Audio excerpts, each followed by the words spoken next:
All right, guys, welcome. I did not record the meeting, so I am going to give you guys that weren't able to make it. I'm going to give you the highlights on what we talked about and what we learned. All right, so our objectives for the meeting were to get a quick overview and requirements of the Google Certified Coaching course. We were going to sign up to lead meetups, and then also we had a real quick little activity called the Gripe Jam that we did together.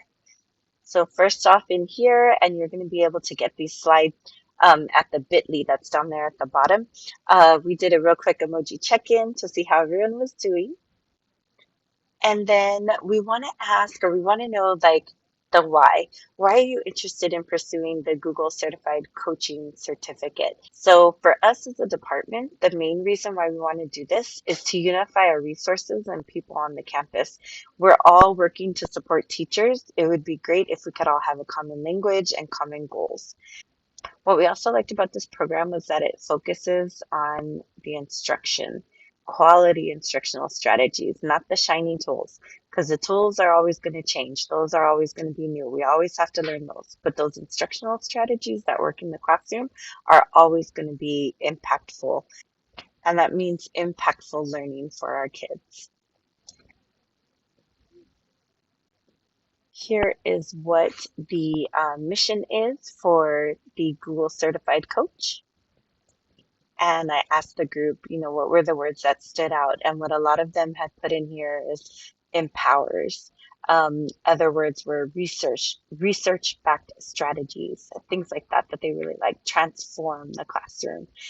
Just different terms like that really stood out and appealed to people as we went through.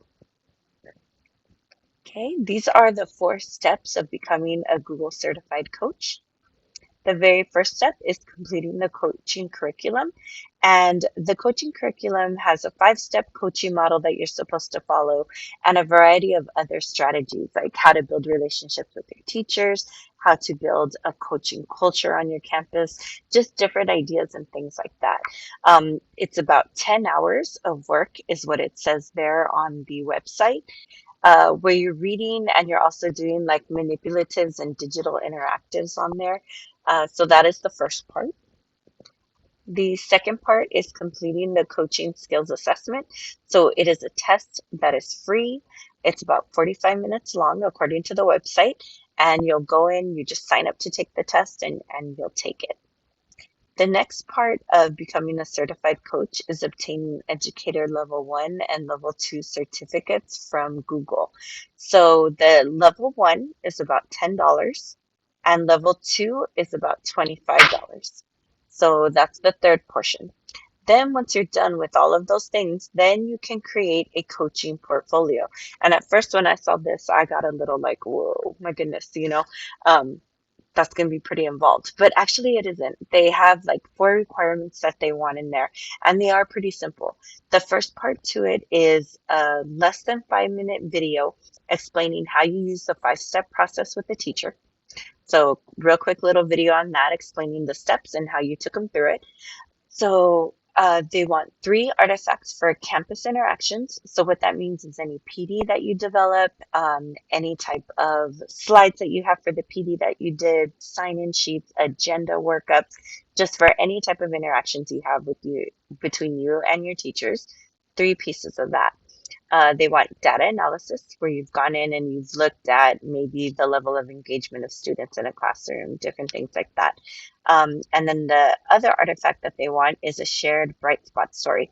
So just a time where you highlighted a teacher that you've worked with and what they're doing and a way that you've shared that. Maybe it was through a school newsletter or a campus announcement. Maybe you posted it on Twitter, but just a shared bright spot story for them. And the very last piece of your portfolio would be an administrator letter of reference. And from what I have seen, they also have templates that administrators can use. So all they have to do is put in their name and plug in your names, and then it's good to go. Those are the 4 parts to becoming a Google certified coach. Once you get your Google coach certification, you do have to keep it up every year. And you do that by logging in 100 contact hours with teachers. I think this is totally doable for a TS because when you calculate it, it's about 30 minutes a day that you're spending with the teacher. And think about those summer times, the PD blocks that you have, you're spending more than 30 minutes in there. So I think it is something that still is completely doable. Our MCLs or coaches, that won't be a problem because that's what you mostly do. For the TF, it's achievable. You can do it. So, kind of going back and looking at these four parts, which are the four parts you think you're going to need the most support with? For a lot of our teachers, or for a lot of the people that joined during our meeting time, it was number three. Number three seemed to be the big one. Um, so we are going to kind of see with our meetings, because the beginning parts of these next three meetings that we have that are going to come up until the end of the year, what we're going to do is meet once a month, and we're going to get each unit that we're covering in the coach curriculum. And someone's going to highlight that and talk about it. And we have a sign up sheet for that here in a little bit that I'll show you guys how to get to so you can sign up. But we're going to go through that coaching curriculum. We're not going to finish it all the way because we only have three more meetings. So we'll only be able to get three units in. But at that time, during the summer, we can decide, okay, do we continue with the coaching curriculum? Do we knock it out really quick? Do we do it on our own? How do we want to do this? And then maybe the summertime, we focus on the educator level 1 and level 2 certificates. So we'll kind of see and kind of make a judgment on what you guys want to do, because we want to make the meetups very informal. It's more to just kind of hold us accountable and to share resources with one another, and to be there for questions and things like that. So that's what we're really wanting to do in these meetups. So where you will sign up for that is on the next slide here. We have a link here to our meetup. So you'll just click on that link, and then that is going to take you to the sign-in sheet. And we have it broken down here by units. We're saying about 3 people per session. So make sure that you sign up to lead a meeting, one of those. Then the next activity we had for everyone was the Jamboard. So you'll click on the block right here, Jamboard. What we asked everyone that attended the meeting to do was to write down as many challenges that they can think of as far as being able to support teachers with educational technology. What are some of the challenges you're facing?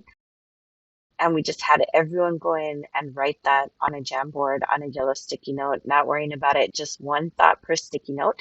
And if you'd like to do that, go ahead and do so.